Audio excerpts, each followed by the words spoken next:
Olá, estamos aqui com mais uma ideia de um quadro que é os 5 fatos sobre a língua portuguesa. A ideia que a gente tem é trazer 5 questões, 5 coisas que foram colocadas sobre a língua portuguesa que a gente sempre ouviu falar e que é interessante saber se é verdade ou se é mentira. Então vamos lá aos 5 fatos da língua portuguesa depois da vinheta.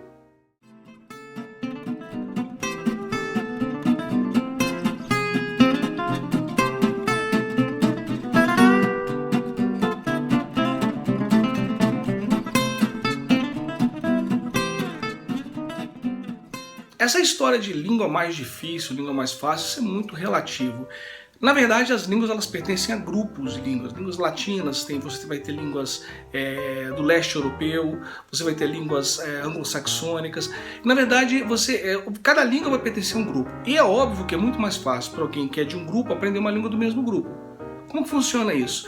É muito mais fácil para o cara que fala espanhol aprender português, para o cara que fala francês aprender português e vice-versa, do que aprender uma língua que não é do mesmo grupo. Vamos pegar como exemplo o chinês, que é uma língua de um grupo completamente diferente, segue uma lógica completamente diferente das nossas línguas latinas. É muito mais fácil para um chinês aprender uma língua que é do mesmo grupo que ele, o tailandês ou o coreano, ou japonês, do que a gente aprender o chinês. E o outro lado funciona do mesmo jeito. É muito mais fácil para a gente aprender uma língua próxima da gente do que eles.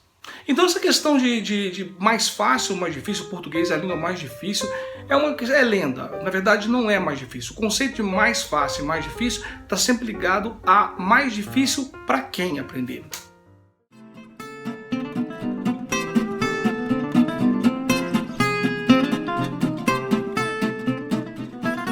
Essa é outra história que a gente sempre ouviu, que só o português tem a palavra saudade. Pois é, na verdade as coisas se confundem, porque a palavra saudade, muita gente pensou que é aquela coisa de ter uma palavra expressar a saudade, isso não é bem verdade. Várias línguas, aliás, todas as línguas têm uma palavra, uma expressão para você expressar o sentimento de saudade. Se por um lado em português nós somos o único que tem a palavra saudade, por outro lado os ingleses têm a palavra homesick, que significa saudade de casa, que a gente não tem nada correlativo. Onde é que eu quero chegar com isso? Eu quero chegar exatamente no fato que todas as línguas têm palavras muito próprias. Se dizer que uma língua, só aquela língua tem, na ideia de quase que você dizer que só aquele sentimento é expresso dessa forma naquela língua, é besteira. Todas as línguas vão ter uma forma. Em inglês vai ter to miss, para dizer que eu sinto saudade de vocês. Em francês você usa o verbo manquer, que é para dizer que sente falta, que no fundo é a mesma coisa. Só por curiosidade, a palavra saudade ela tem origem no latino solitate, né? Que você vai ter soedade na evolução do português e finalmente você vai ter a palavra saudade, que está ligada diretamente ao sentimento de estar só. Uma outra curiosidade interessante também é que saudade era o nome de uns tipos de cantigas, de cantos que os marinheiros entoavam nas embarcações portuguesas. É interessante isso, né?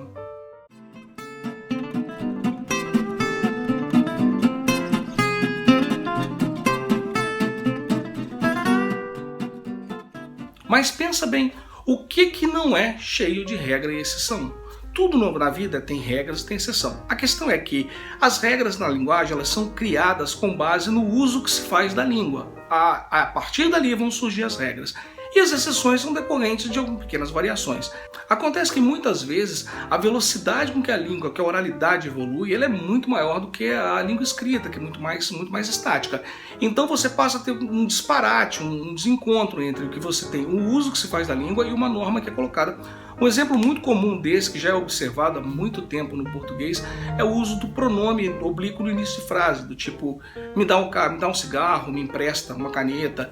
Isso foi uma coisa que foi trazida de formas de uso do português muito mais antigas e que já no português brasileiro já não tem essa utilização como se tinha antigamente. Isso é até observado pelos poetas do modernismo brasileiro, chamando a atenção dessa questão de que nós não usamos o pronome só depois, nós usamos no início de frase sem problema, com bastante frequência. E aí a história é que normalmente essas regras dão conta de 99% da língua, mas vai ocorrer exceção, não tem jeito. Vai ocorrer exceção. E essa exceção, obviamente, chama muito mais atenção. Só que quando você presta atenção para 3 ou 4 exceções e esquece que as regras dão conta de 99%, você também está criando um problema, porque na verdade a regra é o que predomina, a exceção é uma fuga ou outra. Então, essa história de que o português é cheio de exceções, não é verdade. O português, as exceções dão conta de um número muito menor de situações linguísticas do que as regras.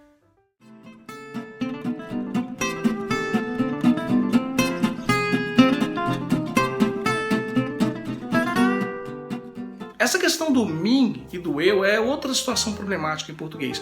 As pessoas acharam que, para simplificar, você dizia assim, olha, não se usa mim antes de verbo. Mas não é bem verdade isso. Na verdade, o que o mim não pode ser é sujeito de um verbo. Numa frase do tipo, ele trouxe o livro para eu ler, e não para mim ler, porque o eu é sujeito do verbo ler. Agora, numa frase do tipo, foi difícil para mim entender a situação, você não tem problema nenhum, porque na verdade, embora o mim venha diretamente antes de um verbo, ele não tem nada a ver com esse verbo. Esse foi difícil para mim, ou para mim está completando o difícil. Ele é complemento nominal do difícil, ele não tem nenhuma relação.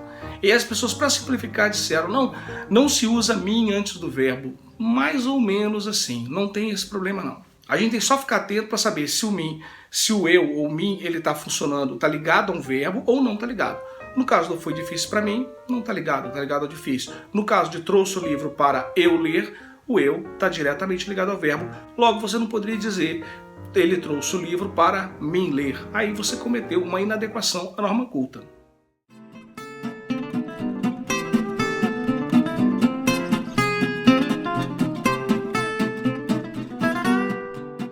E essa questão do salvo ou salvado?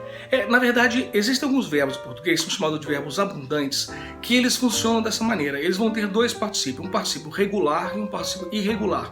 O que a gente chama de particípio regular são aqueles particípios terminados em DO, tipo comprado, falado, viajado. São todos chamados particípios regulares porque eles têm uma formação regular, terminam-se em DO. Mas existem também os chamados particípios irregulares, que normalmente eles são um processo de redução do verbo na sua forma infinitiva e uma pequena modificação, quase que dando a ele uma carinha de elemento nominal. Por exemplo, salvar, você tem salvo. Impresso, é imprimir, você tem impresso. São pequenos ajustes que vão ocorrer na língua. Isso são características normais do nosso idioma. Aí fica aquela dúvida, quando que você usa um ou outro? Então vai lá, segue a regra.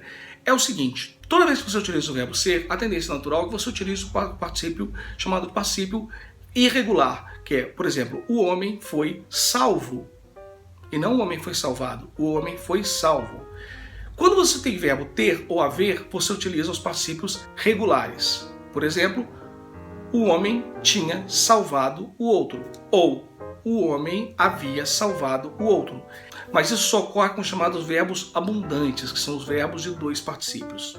Ah, e antes que eu me esqueça, chego não existe como particípio de chegar. A pessoa, se eu soubesse, eu tinha chego. Essa frase não é uma frase boa. O verbo chegar só tem particípio regular. Se eu soubesse, eu tinha chegado cedo.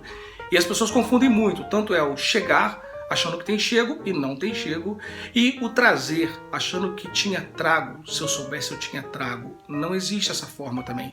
Na verdade, a forma é, se eu soubesse, eu tinha trazido. Aí muita gente fala, mas trazido fica feio. Paciência, é trazido mesmo, ok? E se você gostou desse vídeo, conhece alguma outra coisa que se falam para você sobre língua portuguesa, sempre repetem, e você às vezes tem dúvida se aquilo é bem verdade, manda pra gente no nosso link do canal, bota nas perguntas aqui, que vai ser um prazer montar o próximo 5 fatos sobre a língua portuguesa com as perguntas, com as questões que vocês colocarem, ok? Um abraço e até o próximo vídeo. Ah, e não esquece de compartilhar esse vídeo com os amigos. Compartilha, curte, assina o nosso canal. É muito importante. O nosso canal está crescendo e isso é bom para todo mundo. A expressão agora é arranca-rabo. Acho que você já ouviu falar nessa expressão. Quando tem um quebra-pau e tudo mais, as pessoas falam, o lobo maior arranca-rabo. Ele é um diabo, sua ordinária. Você sabia que essa expressão ela é muito mais antiga do que o português? Pois é, e é sobre isso que eu vou falar com vocês depois da vinheta.